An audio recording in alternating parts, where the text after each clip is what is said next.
and whether things have changed, and who knows better than anybody, that is the one and only Steve Kim. Steve, how we doing?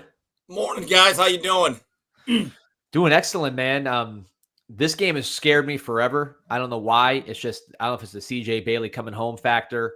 I still have PTSD from Mendoza and Drones last year, guys that had like a personal issue. Either they were, Drones was Ward's cousin, Mendoza wanted to be a Kane, all that stuff, and they had their games of their season against us. So I'm getting flashbacks here with CJ Bailey, skill position talent. I don't know what it is, but this one concerns me. Where are you at with this game and where we are at this point of the season? Let's flash back. A couple of weeks ago, I'm in Dallas. I'm in the doldrums coming off that SMU loss. I'm in my hotel motel Quality Inn, and I'm watching the screen, and that game was actually the primetime ACC game. And as I'm watching the Wolfpack march up and down the field on a then undefeated Georgia Tech team at Carter Finley, I said to myself, great, we got to deal with this. And this is what I feel about this game. Let's go back to the last two victories at Hard Rock. For 28 minutes against Stanford and Syracuse, who I think we all would agree are probably two of the worst P4 teams in 2025. Yep. We basically scored 7 points offensively, right? Last week, Keontae Scott, he made it 14-0. But really, we only scored 14 points combined in the first half offensively in our last two home games. This is a game I'm going to establish points. That is the mantra. Establish points. This is a game, I believe, that Mario Cristobal and the staff, they have to say to themselves, guys, we can't ball control this early. Let's get ahead. Let's try to score at least 35-38 and let Ruben Bain come downhill with the rest of his cohorts. This is a game we're going to need some tempo and we're going to need some offense early and often. Steve, I agree with that. You're going to have to score points in this game. My feeling on this game early has kind of been, it's almost the opposite of what you think I would feel. Like, I almost think this is such an obvious game that the team understands how, they know how good CJ Bailey is. They're not going to get caught off guard by things. The defense has been, for the most part, locked in, right? It has been a consistent part of the success this year. So the offense, we can have the questions we will continue to have about them. But I think the defense comes to play in this one. And it's not like this NC State defense. Listen, it's solid, but points have been put up on them in the last couple of weeks as well. So we're not. Yeah, I wouldn't say solid. It's fine, right? Like, it's not even solid, right? But I'm not gonna disrespect them. That's fair, right? I'm not gonna. It could look good against us. It could look good against us. But my point for saying all this is we're talking so much about their offense. I like our defense to be able to handle them. I like our defense to be able to do their job in this game. And then the offense is going against, okay, I'll say it now, a subpar defense. So to me, I'm looking at the game just a little bit differently, where it's like, I think the team's going to really get up for this one. And I think the team is not going to get caught off guard the way that maybe these random Friday night games have caught them. Right. I think they mentally know what this game means. So, Peter, this is the one game, the defensive line, they got to get home. And it's a fine line because one thing about CJ Bailey, very active live legs. He can hit you. They don't do that much +1, but if you allow him to escape the pocket, he's going to be able to do some damage. And his ability to extend plays is real. And Danny, you talked about it yesterday. His release no longer looks like a shot put. They have adjusted that. It looks much more cleaner, much smoother off the trigger point. But your defensive ends are going to have to put landmarks out there and create a picket fence. And that Keontae Scott loss, I don't think there's any minimizing that. He's been one of the 2 or 3 best players, maybe on both sides of the ball. He's had an outstanding year, and the rumors got out that he's not going to be available. I don't know what his status is for the rest of the year. But look, the whole season, people with the staff have been talking and tweeting about create that electric juice, right? We got to create that juice early offensively or really defensively. But if you want to get the crowd involved and really accentuate the home field advantage, which Miami has for certain big games at Hard Rock, that's not even a question, right? Well, here's how you do it. And I was talking to or texting with Lamar Thomas, one of our all-time great receivers, going back and forth a couple of days ago. And he said, I hated those trick plays that we had to use against Syracuse. Because the thing was, why are we having to go to that? He goes, but Steve, I was on the sideline, and as soon as we did it, I saw how excited our players got. Well, my view is this. Let's go right off the bat. Don't use them as an act of desperation because you got nothing left. Let's create points. And I'm going to say this, and I know I go ad nauseum on this. When you are a defensive player and you immediately get a 2-possession lead and you start to begin the minimization of the other team's ability or willingness to run the ball, when you have a Reuben Bain and an Akeem Messidor, you want them to play without really much of a run game impacting things at that moment in time. Let's see if Miami by halftime has at least 17 points this Saturday. And I'm expecting the defense to play, but can you avoid that first scripted drive, just like what we saw against Louisville, right? And what we've seen years past, right? So can you avoid that? And whether the offense scores first drive or not, I agree with you, Steve. You want to see them have some excitement there in that first drive. Mo Hussein, appreciate you always getting that rock pack, pumping everybody up. Steve, the running game, you mentioned it, still hasn't gotten out of the mud, really, even with new blood getting in there, Pringle showing some nice flashes. You still don't see a statistically dominant running performance, really, the last since, USF, I guess. It's been a while. So there were plenty of runs outside this last game. You saw both for Lyle and for Pringle being more effective on those runs. But what do you see as the key to getting this running game going? How important is it to get this running game really making chunk plays down the stretch of these 3 games? Well, Gerard Pringle certainly has given them a lift. There's some real juice. He created some plays that probably were not available earlier in the year. People forget. People say, why was he not playing earlier? Well, he was injured. Didn't he miss about 3 weeks, guys? Yeah, the shoulder thing, yeah. Right. So that impacted him. And I'll give the staff credit. They're not just running the same run plays, guys. I know that's a stereotype that all we do is that rugby handoff inside the A-gap. That's really no longer true, at least the last couple of weeks.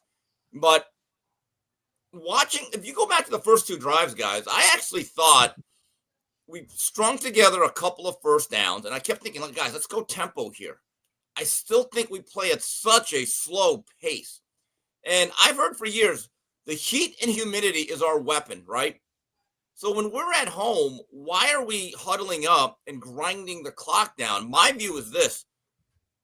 Why not just go quick tempo, no huddle, and create first downs? And as you say, Danny, put Carson Beck in a quick script where he just reads, reacts, get the ball out, and we go back again. And then I always think later in the ball game is when you want to establish your physicality and pound people as you have a 38-17 lead with about 12 minutes to go. My view is let's get to that 38 points as soon as possible. You can completely dictate the game. This is noticeable. I think the longest run Miami has had this year from a running back off of a traditional handoff. Have we even had a 45, 50-yard run? Not that I can remember. I can't recall one, to be honest with you. And if you ask anyone that's really studied football or played quarterback, they will tell you, this is a consensus, the easiest down to throw, early downs. And I know people are going to cringe at this statement. We have to trust Carson Beck, for better or worse. Paid a lot of money for him. He's still throwing at 73% percentage completion. That's a high limit. Now, again, he's had some issues. There's been some interceptions. We can all argue about how many of those were really his fault, victims of circumstance, bad luck.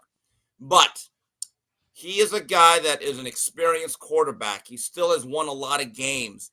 The next 3 we have to basically, it's just my view, we're not going to be able to push people around and just methodically gain 8 yards right off the clip, right off the bat. You got to be able to create some explosive plays. And generally, your most favorable looks on the back end, in my view, happen on early downs. And it's certainly been the case this year against Miami, in my view.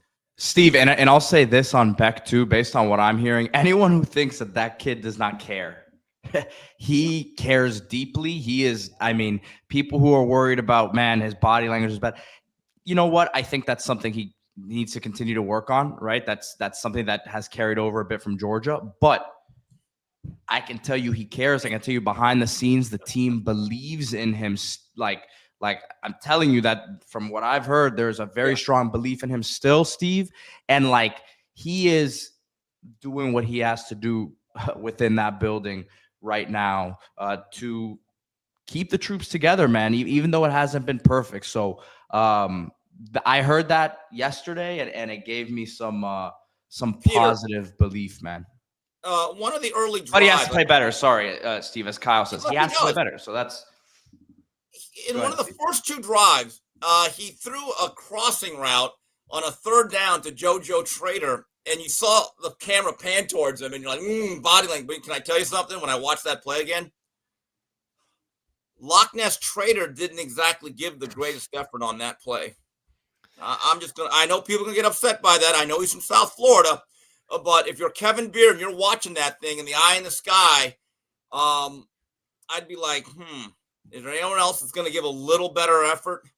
Watch that throw again. It was not a bad throw. And JoJo, out of his cut, I don't think he exactly exerted himself 100%. And I think that is part of the frustration that Carson Beck is feeling. Yeah, and there's a lot of things with Beck. First of all, I think the way that we're playing offensively and in the passing game is maybe it's not as good as we need it to be. Not as bad as people think when you actually look back at the stats. I mean, this is going to be one of our best scoring offenses in the last 20 years, if just as it stands now. Obviously, it is the biggest reason, along with penalties, really, that we're sitting at 2 losses. So I'm not going to say it's been fantastic, but there are scoring 31 points. He's completing a lot of passes. He has a high quarterback rating, all that stuff. So I say that to say, even with him needing to play better and the offense needing to play a lot better, the floor has risen significantly from what we're used to on offense over the last 20 years. So I'll just put that as a first thing. The other thing is, Beck, when you really watch how he plays, he is the kind of guy that if you have really good receivers, he's going to be really good. He's not going to create for receivers. So Cam Ward, I think, can play. He had good receivers last year, not great. Cam Ward can elevate receivers because of the way he plays. Beck is gonna make the plays that are there. And if you have spectacular guys at receiver, he's going to get him the ball. Whereas if you have, depth issues, guys hurt, guys young, guys without timing because they missed time or whatever, it's not going to be as good. He's not going to create extra for those receivers. That's so my take on Beck is, you're getting the best you can out of him in this setup. He needs to play he needs to play better, but it's not as bad as people think. Danny, I heard you and Amon a couple days ago, and it's something that I've said numerous times. I've posted it on CanesInSight. If you go back to Amon's freshman year, we were, I think, 3 or 4-0. Then we lose that game to Florida State on that block PAT, and we went into the doldrums. We went a whole month, basically, without scoring 21 offensive points. And if you go back, and I've studied it, when Mark Richt insisted on running the 1995 I formation, and I don't want to upset any former fullbacks, Marquez, we love you, but it was a stale offense. It was staler than 3-day-old donuts left out in the cold. We lose the game to Notre Dame. Petey and his father and my friends were taking that long trek back to Chicago. We were talking about that trip the other day when we were in Dallas, actually. Wow. And I kept thinking, what are we getting with Mark Richt here? I thought we were getting the fast break Mark Richt. Now, people have to understand, Mark Richt was actually part of a revolutionary offense in football, the fast break. at Florida State. The coordinator was Brad Scott. Mark Richt was the quarterback coach. So story time with Steve Kim. Peter, get the graphic up there. Yep. This is story time. How sometimes you do things out of desperation and need, not because you planned it. So people forget Charlie Ward in 1992, his first year as a starter, before he won the Heisman in 93. Bobby Bowden ran the pro-style offense that was run by Brad Johnson, Casey Weldon, Chip Ferguson, Danny McManus. Fullback, tight end, old school football, but still very fun. Charlie Ward just was a little bit constricted by that whole thing. I didn't know this until I watched the documentary, the ACC Network. Did you know he threw 10 interceptions in the first month as a starter? Wow. Could you imagine him in today's social media era? What would be said about him over Twitter and Instagram if he did that? So they lose to Miami in wide right 2, 1916. And they're thinking, okay, we got a problem here. So the next week or two, they go to Georgia Tech. They play Bobby Dodd Stadium. Fired up Yellow Jacket team led by Sean Jones, who had led them to their national title in 1990. Florida State was sputtering on offense. They could not move the ball against air. They were down by about 2 scores going into the fourth quarter. And it looked like to me, Charlie Ward may just be a full-time punter now, because that's exactly what he was at the beginning of his career at Florida State. So they're on the headsets, and Brad Scott, Mark Richt, and Bobby Bowden said, what do we do here, boy? Dad gummit, we can't run. One of those guys said, okay, Bobby, I think we just need to go shotgun, no huddle. They go, what? Because we're running out of possessions. And all of a sudden, bing, bing, bing, bing, bing, and Florida State made this miraculous late rally. And you know what they did? They said, that's Charlie Ward's offense. That's how the fast break was born. And the great thing about the fast break was you did not need a mobile quarterback. So if you go back to that October of 2016, where we kept scoring under 21 points offensively, as Amon pointed out, starting with the Pitt game at home when we put a 50-burger on them, guess what we went to? Fast break. Shotgun, 1 back, 3-4 wide. You let Brad Kaya just kind of operate the offense. And for the rest of the year, the offense was actually much better. We need to find whatever is the fast break for Carson Beck. And to me, that's not just run, it's 3rd and 7. It's funny. I asked him on about that, trying to kind of coax that answer out of him. And he said, yeah, what changed was that they gave me the ball more. But that was part of it, though. But Danny, part of that offense that you were running made it easier. And by the way, Amon had a huge game against Pitt. And if, in fact, you go back to the bowl game, we played West Virginia. And I think that's our last bowl victory. Oh, God. The first quarter and a half, we went back to I-formation football. It was maddening to see. And then we put up about 28 points in about 25 minutes of football. We went back to the fast break. I've always said if we run that offense the whole year, in Mark Richt's first year, I think we won 11 or 12 games. Had a lot of talent. And I'll never forget, right after the Pitt game, I get a phone call from Brad Kaya Sr., and he goes, Steve, you called it. Oh, my God, where's this been? And I said, I had no idea. Sometimes coaches get so fixated on their identity, what they think it should be, instead of, in my view, what it should be for a particular offense or defensive unit. Story time with Steve. And who's presenting this wonderful segment there, Steve? As always, every Thursday, we want to thank the Cruz family, great people from the 305. And Canes fans, before you head out to Hard Rock Stadium, and what a great year it's been. We had 8 home games. This is the final one. Make sure you go out there and pack it with electric juice. But make sure that your tailgate is loaded up at Jensen Sunset Corners. They have you covered with all the finest wine and spirits. And here's the thing. If you come in rocking your gear on game day, you get 10% all on all non-sale items. 8701 72nd Street, Miami, Florida. That is Jensen Sunset Corners, a Miami tradition. And listen, if you're trying to work off that hangover on the basketball court, gets your sweat in on a Sunday, you got to be healthy to do that. And you want to be healthy, you want to recover your game. If you're an active guy or an athlete, you probably know how hard it is to deal with those pain, with that injury, not being able to go and perform. Compromising your movement or performance is not an option. Call the experts at the University of Miami Sports Medicine Institute. Whether it's elite competition with Miami Hurricanes athletics or just everyday movement, the University of Miami Sports Medicine Institute is the trusted choice for those who demand excellence. Set an appointment today at uhealthsports.com. All right, a couple super chats that I want to get to here. Alex says, would love to meet you guys Saturday. Go Canes. The Lickin'. We'll be there all the way up until probably like 2:30 before we head over to the game. So check out the Lickin' in Miami Gardens. We'll be promoting that. But Alex, it's a sad situation, man. Last Lickin' game of the year, D. I'll probably be there on Sunday. Just eat more.